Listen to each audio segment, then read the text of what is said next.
Coach Gab on the second day, trying to climb.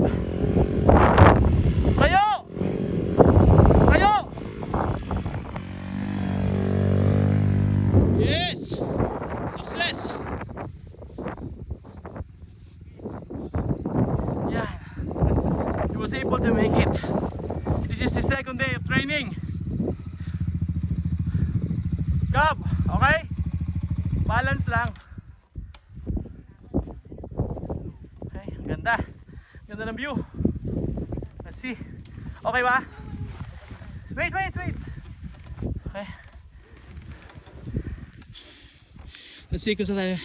Kung nasa siya. Mount Kintong. Beside Mount Barundon. Punta kaya kami dun sa ilog na yun. Lubos-lubosin na. Ganda ng view.